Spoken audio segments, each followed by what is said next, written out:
Right. Right, Brother Dongri, can we open in prayer? या आपण प्रार्थना करू आणि आजच्या शास्त्राभ्यासाच्या वर्गाला सुरुवात करू. सर्व समर्थ परमेश्वरा, आजच्या संध्या समय आम्ही तुझ्या समोर नतमस्तक होतो. प्रभू परमेश्वरा, तुझ्या वचनातून अधिक तुझ्याविषयी शिकण्याची संधी तू आम्हाला या अभ्यासक्रमाच्या द्वारे दिलीस, त्याबद्दल धन्यवाद देतो. सर्व विद्यार्थ्यांना तुझ्या समोर प्रभू आम्ही समर्पित करतो. आज तुझ्या वचनाच्या द्वारे प्रत्येकाची भेट घे आणि तुझी उत्तम पवित्र आणि गृहिणी इच्छा प्रत्येकाच्या जीवनामध्ये पूर्ण होण्यासाठी आणि तुझ्या वचनाच्या द्वारे आज तू आम्हाला बोध कर. मग प्रभू येशूच्या नावाने प्रार्थना केली म्हणून ऐक. आमेन. आमेन. Amen. Right, thank you, Pastor Dongri. Now I think the students, or I hope at least hope they're aware, we're going to be looking. Our subject is spiritual warfare. आज आपण जो विषय शिकणार आहोत तो विषय आहे आत्मिक युद्ध, spiritual warfare. So this week is the introduction. What is spiritual warfare? आणि आज आपण प्रस्तावना पाहणार आहोत की आत्मिक युद्ध म्हणजे नक्की काय. So if we could please read Isaiah 14:12 to 15. Isaiah chapter 14 and verses 12 to 15. यशायाचा 14वा अध्याय 12 ते 14 वचन आपण वाचूया. यशया 14 12 ते 14.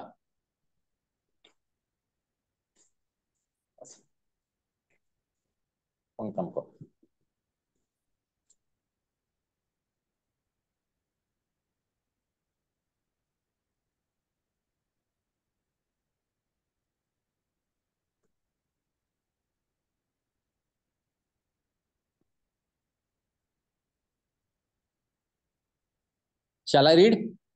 Please. Yeah. यशया 14 12 ते 14. हे दैदिप्यमान ताऱ्या, प्रभात पुत्रा, तू आकाशातून कसा पडलास? राष्ट्रास लोळविणाऱ्या तुला धुळीत कसे टाकले? जो तू आपल्या मनात म्हणालास, मी आकाशात चढेन, देवांच्या तारांगणाहून माझे सिंहासन उच्च करीन, उत्तर भागातील देवसभेच्या पर्वतावर मी विराजमान होईन, मी मेघावर आरोहण करीन, मी परात्परा समान होईन. Amen. Right, thanks. So this passage is known or called the fall of Lucifer. आणि आता जो आपण यशया संदेशाच्या ग्रंथामधून जो परिच्छेद वाचला तो लुसिफर नावाच्या आद्य दिव्यदूताचं पतन कसं झालं त्याविषयी आम्हाला सांगतो.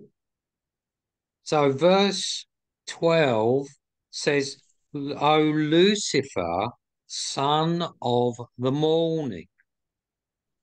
आणि 12व्या वचनामध्ये आम्ही पाहतो की मराठी भाषांतरामध्ये लुसिफर याचं नाव नाही, पण मूळ भाषेमध्ये ग्रीक भाषेमध्ये आणि इंग्रजी भाषेमध्ये लुसिफरचं नाव आहे. 12व्या वचनामध्ये आम्ही वाचतो, हे लुसिफरा, दैदिप्यमान ताऱ्या, प्रभात पुत्रा, तू आकाशातून कसा पडलास?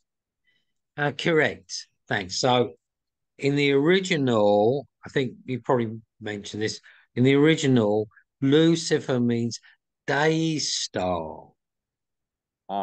आणि मूळ भाषेमध्ये लुसिफर या नावाचा अर्थ काय? प्रभात पुत्र, पहाटेचा तारा. So he was like this beautiful musical instrument.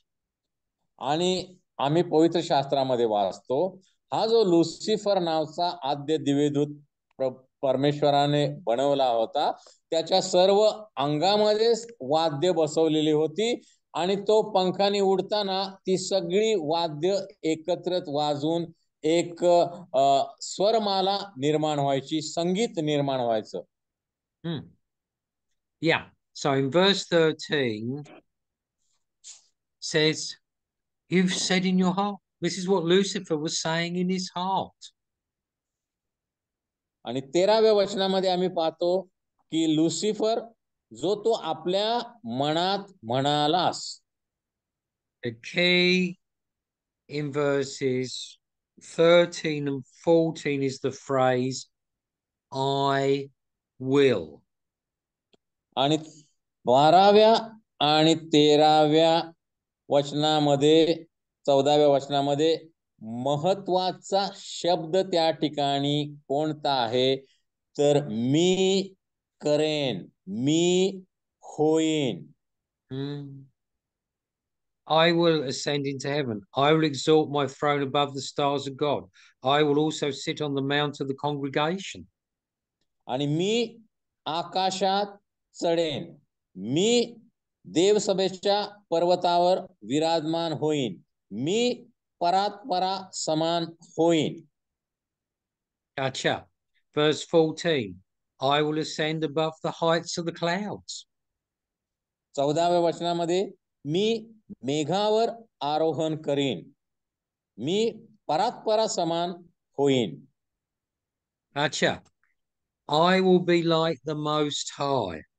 आणि परात्पर देवा समान मी बनेन.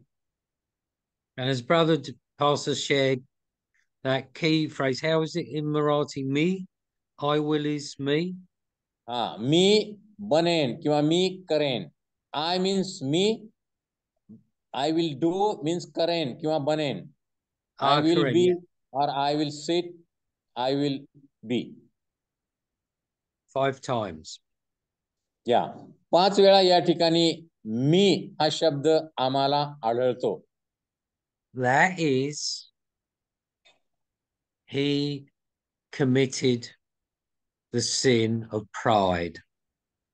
आणि या मी मधून आम्हाला काय बोध होतो की हा लुसिफर जो परात्पर देवाच्या समवेत त्याच्या गौरवामध्ये सदोदित वस्ती करत होता, त्याच्या मनामध्ये गर्व शिरला आणि त्याचं पतन झालं.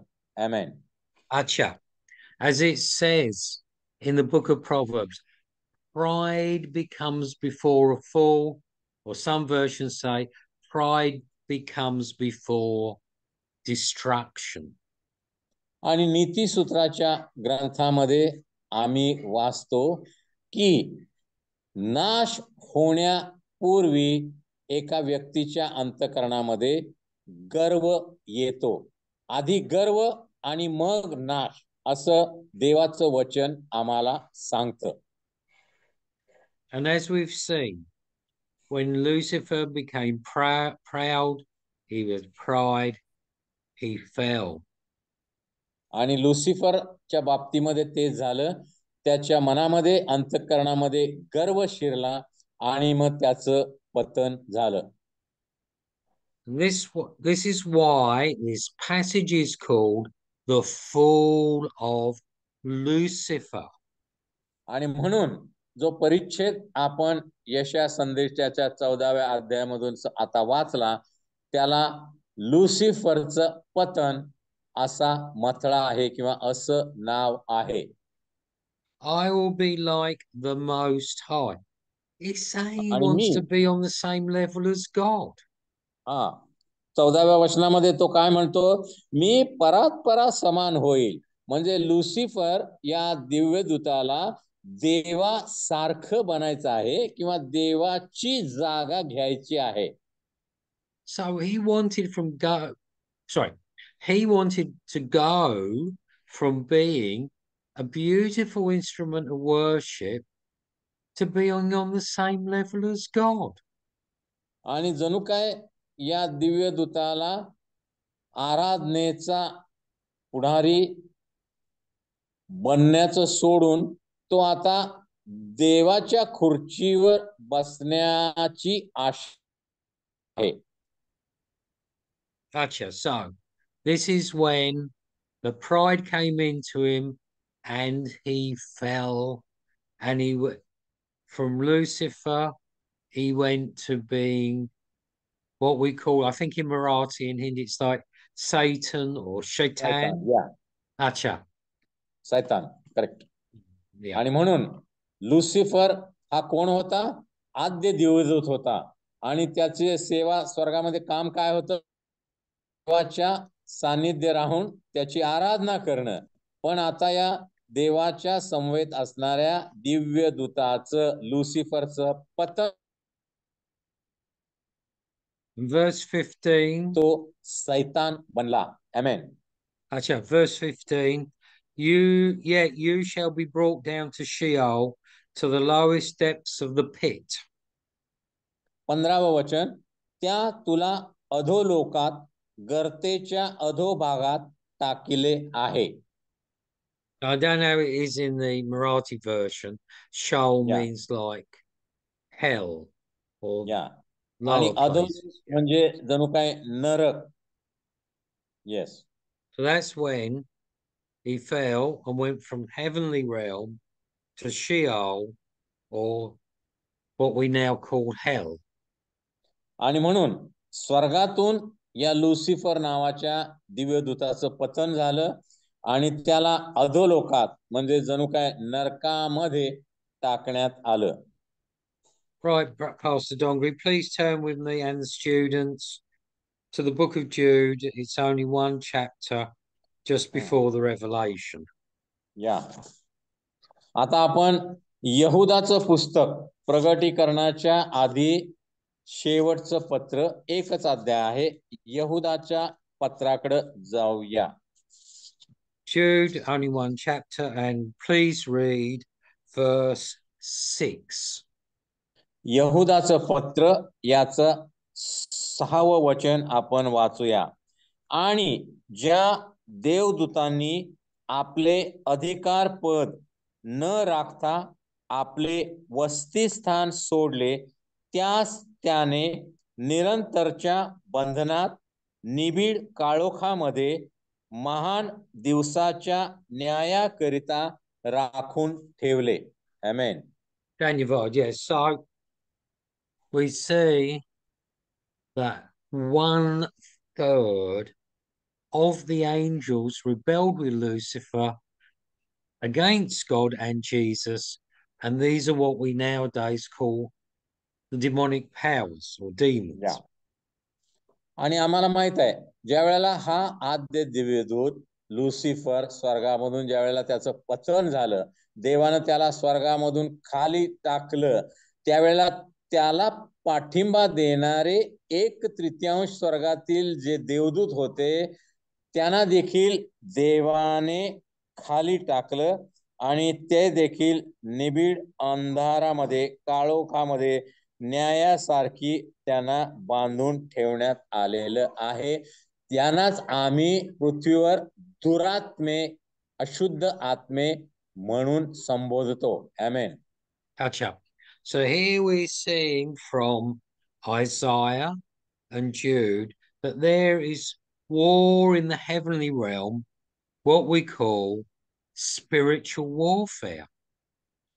आणि यशया संदेशाच्या 14व्या अध्यायामध्ये आम्ही वाचलं आणि यहुदाच्या पत्रामध्ये आता आम्ही वचनामध्ये वाचलं, त्यानुसार स्वर्गामध्ये आत्मिक जगामध्ये एक युद्ध सुरू झालेलं, आत्मिक युद्ध सुरू झालेलं आम्हाला दिसतं. आमेन.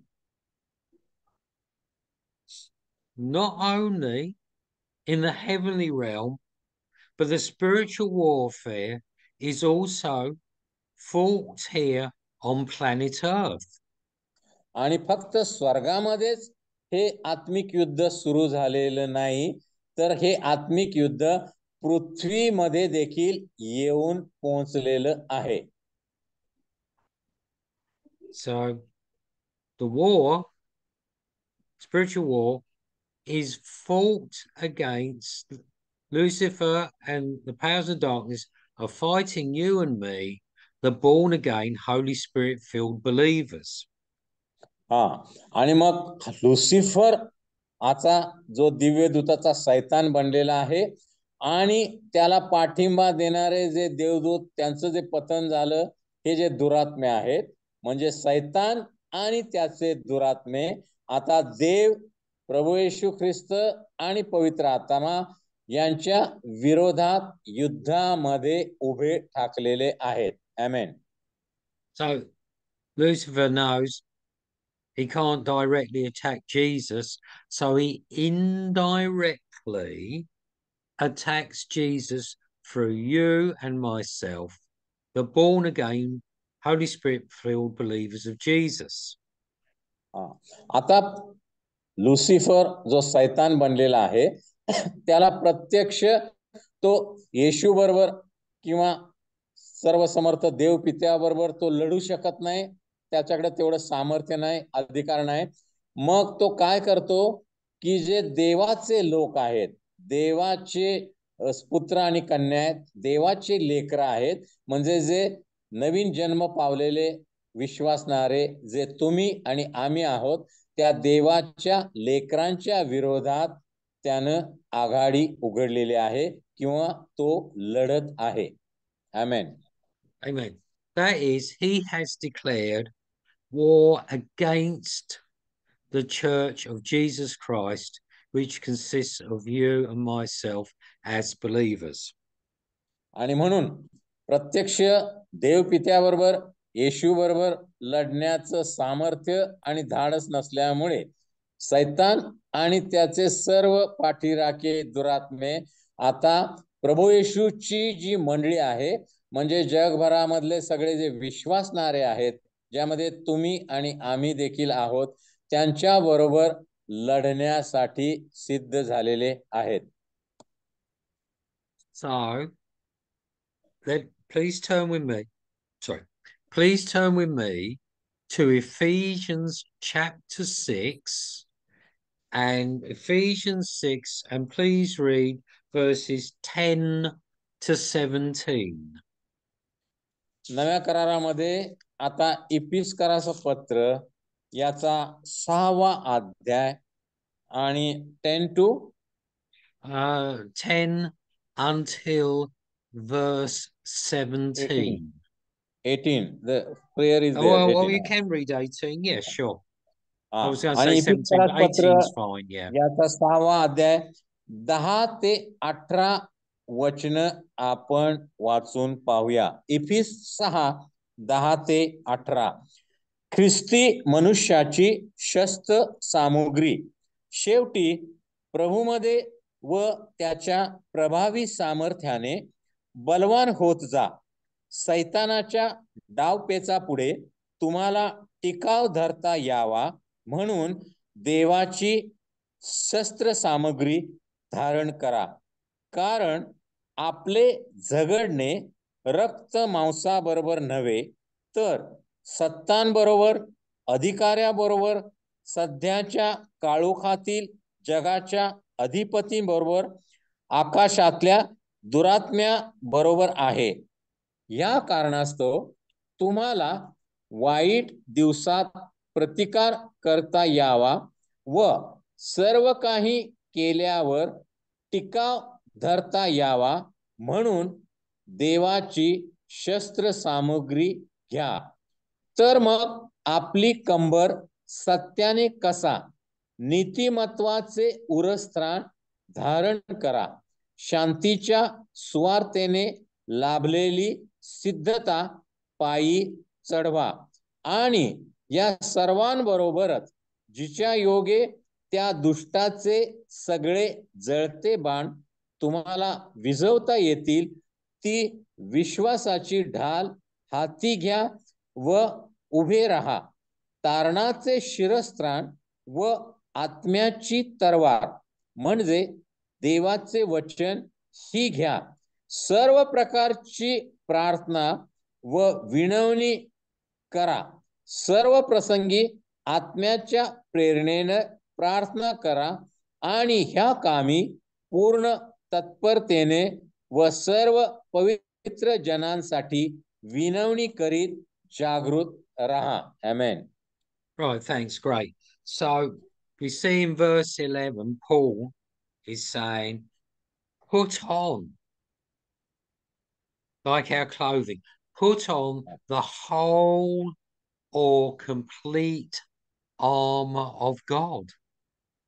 11व्या मध्ये आम्ही वाचतो शेवटच्या भागामध्ये देवाची संपूर्ण शस्त्र सामग्री धारण करा असं संत पौल इफिसेतील मंडळीला सांगत आहे.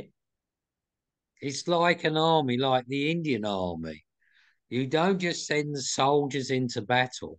You got to train them and prepare them first before they go into the battle. आणि सैन्यांमध्ये आम्ही पाहतो की सैन्यांमधले सैनिकांना तसंच लढण्यासाठी पाठवत नाहीत. सैनिकांना आधी प्रशिक्षण देतात आणि नंतर त्यांना शस्त्र देतात आणि मग लढण्यासाठी पाठवतात. He's like Savaji, the great warrior prince. He didn't just send his soldiers into battle. He prepared them, he trained them, he equipped them, put uniforms on them, gave them weapons. आणि Same in the spiritual सैनिकांना warfare. सैनिकांना लढण्यासाठी पाठवण्या अगोदर त्यांना गणवेश दिला जातो, त्यांना बूट दिले जातात, त्यांना हत्यार म्हणजे बंदुका, बॉम्ब इत्यादी हत्यार पुरवली जातात आणि संपूर्ण शस्त्र सामग्री दिल्यानंतर सैनिकांना युद्धावर पाठवण्यात येतं. आमेन. Amen. So it's like Savaji, olden days, modern days Indian army. You've got to be trained how to use your guns, your machine guns, your weapons. You've got to have protection, armor. Well, time of Savaji they did. Same in the spiritual warfare. आणि जसं जगिक युद्धामध्ये लढण्यासाठी सैनिकांना शस्त्रांची गरज असते, बंदुकांची गरज असते, संरक्षणासाठी त्यांना चिलखताची गरज असते, त्याचप्रमाणे आत्मिक युद्ध लढण्यासाठीही आम्हाला संरक्षण करण्यासाठी ढालीची आणि चिलखताची गरज आहे आणि हल्ला करण्यासाठी आम्हाला जणू काय तरवारीची गरज आहे. आमेन. Amen. So, instead in verse 11, in the original Greek, it's more like the thrust is schemes or strategy. The enemy has a strategy against you and me. आणि 11व्या वचनामध्ये सैतानाच्या डावपेचांसमोर म्हणजे आमचा पाडाव करण्यासाठी, आम्हाला हरवण्यासाठी, आमचा नाश करण्यासाठी सैतान दे डावपेच किंवा सैतान ज्या कुयुक्त्या त्यासमोर आम्हाला टिकाव धरता यावा म्हणून आम्ही देवाची संपूर्ण शस्त्र सामग्री धारण केली पाहिजे. Like commander of the army, like Savaji, when he went to fight his enemies, he always had a strategy. ज्या वेळेला सैनिक लढण्यासाठी जातात त्यावेळेला लढण्याच्या पूर्वी सैन्यांचा जो अधिकारी असतो तो सैन्यांना काही डावपेच शिकवतो, कशा प्रकारे लढायचं याचे काय नियम त्यांना सांगतो, काय योजना त्यांना सांगतो. In the same way, the enemy has a strategy against us. त्याच प्रकारे आमचा शत्रू जो सैतान तो देखील आमच्या विरुद्ध लढताना डावपेच वापरतो, काही योजना वापरतो आणि आमचा पराभव, आमचा नाश करण्याचा प्रयत्न करतो. In verse 12, for we're not wrestling against flesh and blood. That is, Paul says, our real enemy is not human beings. 12व्या वचनामध्ये आम्ही वाचतो, कारण आमचे झगडणे रक्त मांसाबरोबर नव्हे. त्याचा अर्थ काय? आम्ही जगिक लोकांच्या बरोबर, माणसांबरोबर युद्ध करीत नाही. आमेन. Amen. But we are fighting against principalities, powers, against the rulers of this dark age. Against this darkness. हा. आणि आमचं युद्ध कुणाबरोबर आहे? सत्तांबरोबर, अधिकाऱ्यांबरोबर, सध्याच्या काळोखातील जगाच्या अधिपतींबरोबर आणि आकाशातल्या दुरात्म्या बरोबर आहे. आमेन. And so against spiritual hosts or armies of wickedness in heavenly places. आणि आकाशातील दुरात्म्या बरोबर, अधिपतींबरोबर आमचे युद्ध आहे. So what does this mean? Like in Kolapur, you've got the municipality, you've got government in Kolapur. Same with the enemy. He has his structure. आणि याचा अर्थ काय? तुम्ही कोल्हापूर शहराच्या बाबतीत जर बघितलं तर कोल्हापूर शहरामध्ये नियंत्रण ठेवण्यासाठी, कारभार करण्यासाठी हिचं महानगरपालिका आहे आणि महानगरपालिकेमध्ये अनेक प्रकारचे अधिकारी आहेत, अनेक विभाग आहेत जे कोल्हापूर शहरावर नियंत्रण ठेवतात. कोल्हापूर शहराची योग्य प्रकारे लोकांची सोय व्हावी यासाठी प्रयत्न करतात. Yeah. So Paul's saying there is structure within the demonic kingdom. आणि जसं शहरामध्ये, गावामध्ये शहरांवर नियंत्रण ठेवण्यासाठी, शहराची सोय करण्यासाठी वेगवेगळे विभाग असतात, त्या प्रकारे सैतानाच्या राज्यामध्येही वेगवेगळे विभाग आहेत जे आमच्या बरोबर लढण्यासाठी सैतान उपयोगात आणतो. Gotcha. So over every town, every city, Kolhapur, Pune, Mumbai, Nagpur, wherever, there are territorial and ancestral spirits. आणि भारतामधल्या किंवा जगामधल्या प्रत्येक शहराच्या वरती किंवा प्रत्येक गावाच्या वरती एक दुरात्मा त्या गावाच्या वरती कार्य करत असतो. त्या गावातील लोकांबरोबर लढाई करण्यासाठी प्रत्येक गावाच्या किंवा शहराच्या वरती एक जो दुरात्मा आहे तो कार्य करत असतो. Verse 13, therefore take up the whole or complete armor of God, that you may be able to stand in the evil day, and having done all, to stand. 13व वचन, ह्या कारणास्तव तुम्हाला वाईट दिवसात प्रतिकार करता यावा व सर्व काही केल्यावर टिकाव धरता यावा म्हणून देवाची शस्त्र सामग्री घ्या. That is, when the enemy is attacking you and me, because we've got the protection of the whole armor of God, we have to stand for the Lord where we are. आणि म्हणून शत्रू ज्या वेळेला आमच्यावर हल्ला करतो त्यावेळेला आम्ही त्याचा प्रतिकार करण्यासाठी प्रथम देवाची सर्व शस्त्र सामग्री धारण केली पाहिजे आणि शत्रू बरोबर, सैतानाबरोबर लढण्यासाठी तयार राहिलं पाहिजे. Verse 14, stand therefore, having around your middle, your waist or middle with truth. Sorry, I forgot. Dr. Charles, do you by any chance have that picture, please, of the Roman soldier? Sure. Thanks, yeah. I should have done that at the beginning, yeah.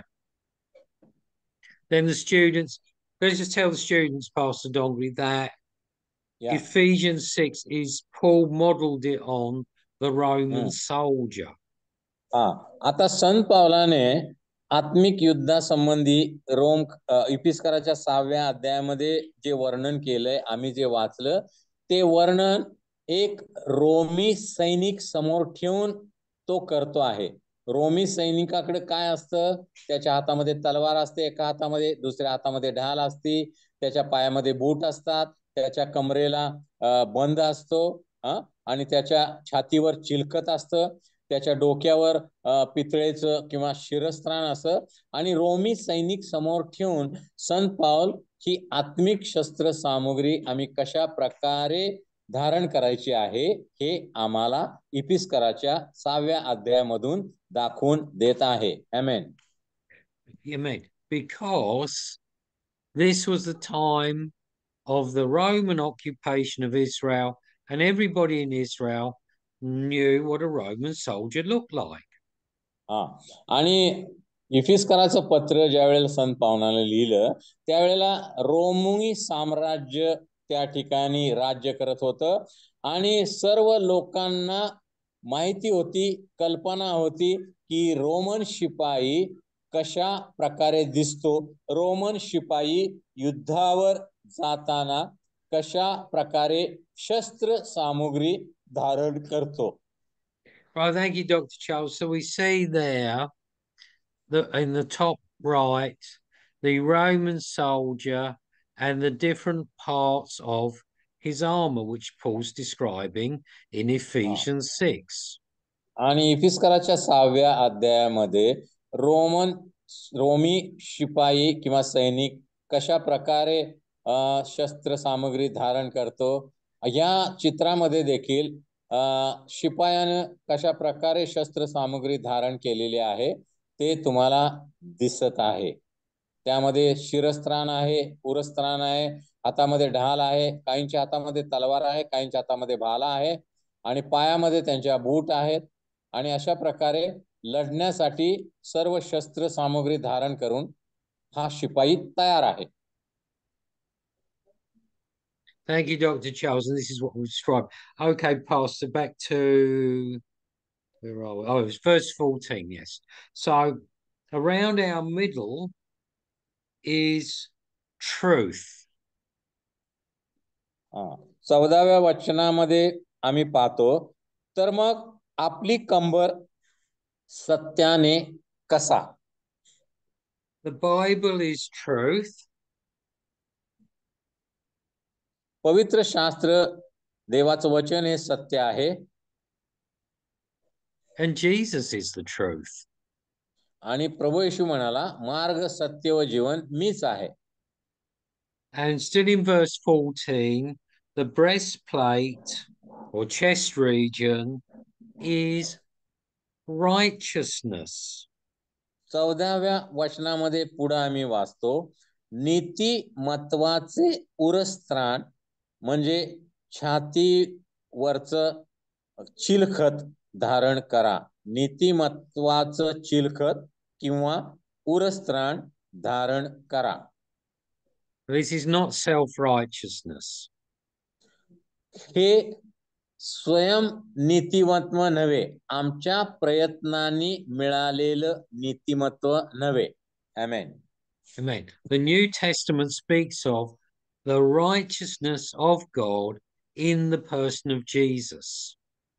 नव्या करारामध्ये प्रभू येशू संबंधित नीतिमत्व आम्ही पाहतो. Gotcha. So verse 15, and having shod or put on your feet with the preparation of the gospel of peace. आणि 15व्या वचनामध्ये आम्ही पाहतो की शांतीच्या सुवार्तेने लाभलेली सिद्धता पायी चढवा. म्हणजे दुसऱ्या अर्थाने सुवार्तेच्या चपला किंवा सुवार्तेचे सॅन्डल किंवा सुवार्तेचं बूट तुमच्या पायामध्ये चढवा. And so we see in the Acts of the Apostles that many times healings and miracles and deliverances prepare the way for sharing the gospel. आणि शिष्यांच्या प्रेषितांच्या जीवनामध्ये सेवेमध्ये बऱ्याच वेळेला आम्ही पाहतो की ज्या वेळेला त्यांनी लोकांना सुवार्ता सांगितली त्यावेळेला अनेक चिन्ह चमत्कार आणि अद्भुते घडली. आमेन. Amen. And then verse 16, and above all, taking the shield of faith, with which you will be able to quench all the fiery arrows of the wicked one.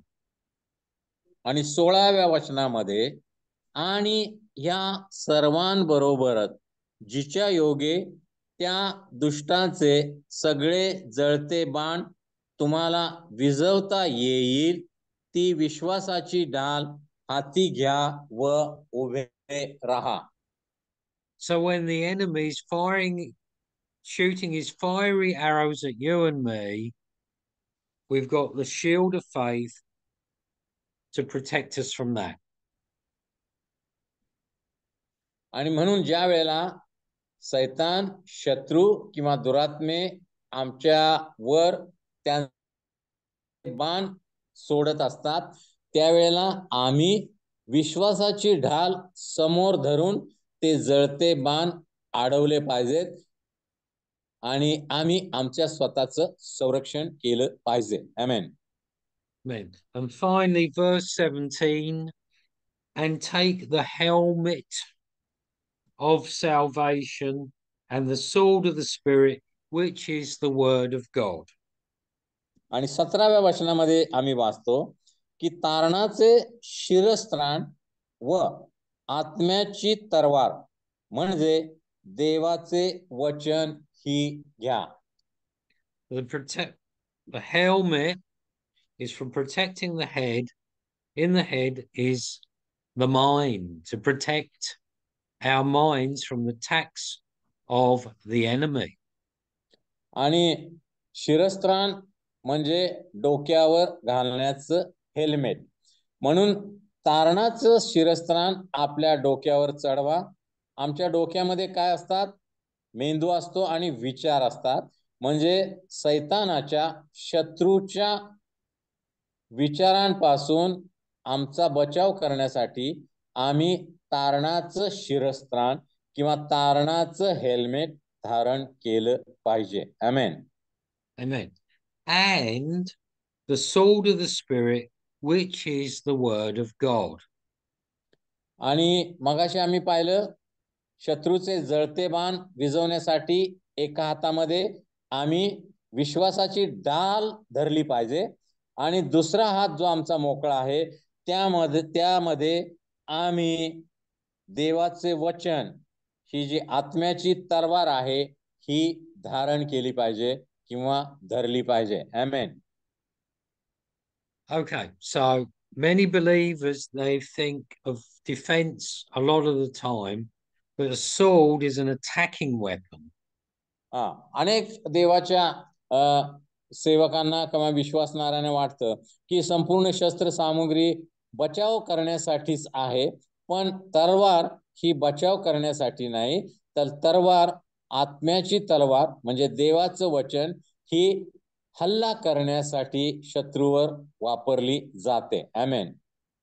We must go on the offensive.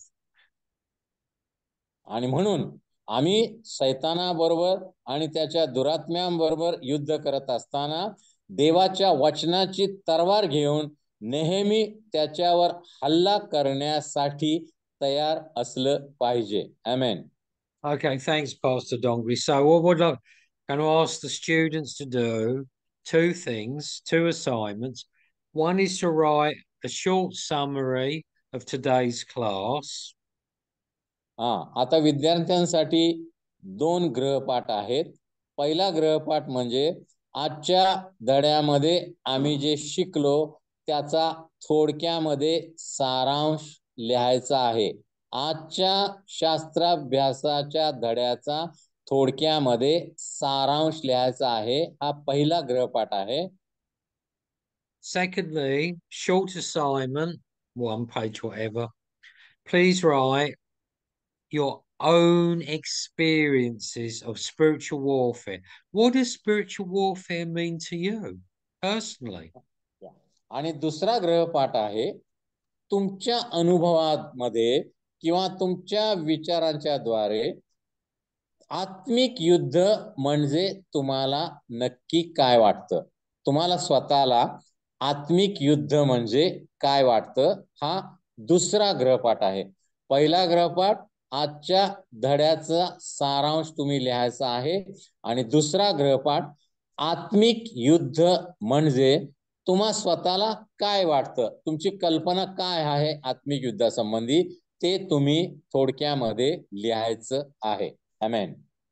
धन्यवाद. So, Pastor Rebecca and Dr. Charles, before we conclude, what's your time? What's your time in Colapur?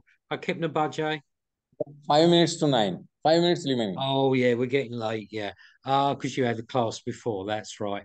Dr. Charles or Pastor Rebecca, would you like to share anything else before we conclude? I think it's good teaching. You have already covered a lot. So we can close with prayer.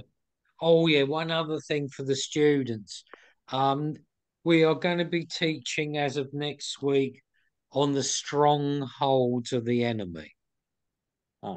आणि पुढच्या आठवड्यामध्ये या आत्मिक युद्धामध्ये आम्ही शत्रूंची तटबंदी या विषयाचा अभ्यास करणार आहोत. पुढच्या आठवड्यामध्ये आम्ही शत्रूची तटबंदी या विषयाचा अभ्यास करणार आहोत. Okay, Pastor Dongri, could you ask somebody to, or Pastor Prabhakar and whoever, if you could ask somebody to close in prayer? Is Pastor Prabhakar available? He's now in Bombay. There is a meeting of New Life Fellowship. So all pastors are Oh, gone he's there. probably busy then. Okay, I didn't know that. Our pastor if he's Skinner busy, and all, if he's more busy, than not a 100 problem. pastors they went there. Oh, okay, very good. Yeah.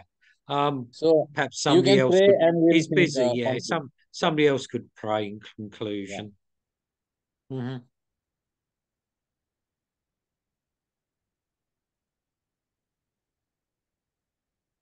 Sorry,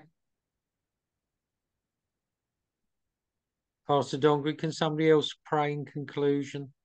Yeah, I will pray. Yeah, that'd be great. Yeah, thanks. प्रार्थना करू आणि आजच्या अभ्यासक्रमाची सांगता करू. सर्वसमर्थ परमेश्वरा, आजच्या या संध्या समयीच्या उत्तम वेळेबद्दल आम्ही तुला धन्यवाद देतो. तुझी उपकार स्तुती करतो. प्रभू, तुझ्या पवित्र वचनातून आत्मिक युद्धासंबंधीच्या अनेक गोष्टी आम्ही शिकलो. सैतानाची निर्मिती कशी झाली आणि सैतान आमच्या जीवनामध्ये कशा प्रकारे आमच्यावर युद्ध करून आम्हाला नेस्तनाबूत करू इच्छितो, आमचा नाश करू इच्छितो, या गोष्टी आम्ही पाहिल्या. सैतानाबरोबरच्या युद्धामध्ये तू आम्हाला जी शस्त्र सामुग्री दिलेली आहे त्या संबंधी आम्ही वाचलं. प्रभू, प्रत्येकाला प्रभू या सैतानाबरोबरच्या युद्धामध्ये स्थिरपणे उभं राहून सैतान आणि त्याच्या दुरात्म्याचा सामना करण्यासाठी जी शस्त्र सामुग्री तू दिली आहे ती योग्य प्रकारे धारण करून विश्वासाने प्रार्थनेमध्ये उभे राहण्यासाठी त्यांना सहाय्य कर.